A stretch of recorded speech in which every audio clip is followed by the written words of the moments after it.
Jetzt zeigen wir, wie ungewöhnlich es ist, ein Geschenk mit Luftballons zu verpacken. Wickeln Sie die Schachtel in Geschenkpapier. Nehmen Sie jetzt 2 Luftballons und binden Sie die Schachtel damit wie ein Band. Und jetzt auf der anderen Seite. Sieht einzigartig und auffällig aus.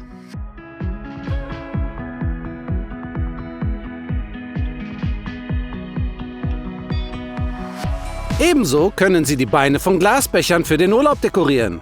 Binden Sie sie einfach mit Luftballons zusammen. Und außerdem halten sie dadurch sehr viel fester in Ihren Händen. Wenn Sie plötzlich einen Flaschenverschluss verloren haben, kommt Ihnen ein Luftballon zur Hilfe. Aufblasen und dann auf den Flaschenhals setzen. Lassen Sie das Ventil langsam los und der Ballon wird sich um den Hals wickeln. Dieser Deckel ist komplett dicht. Dieser Lifehack funktioniert auch bei Gläsern mit großem Hals.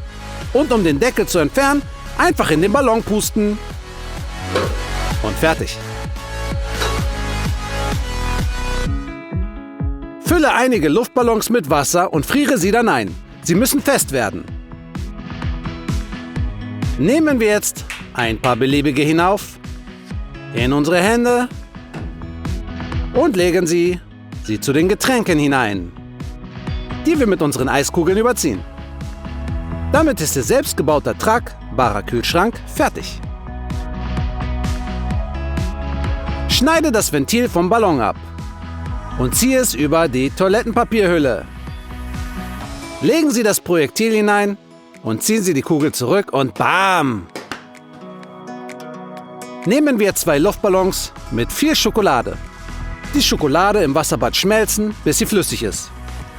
Tauchen wir nun einen Luftballon etwa zur Hälfte in die Schokolade und legen Sie sie auf eine Untertasse. Wiederholen Sie das mit der zweiten Kugel und dann mit der dritten.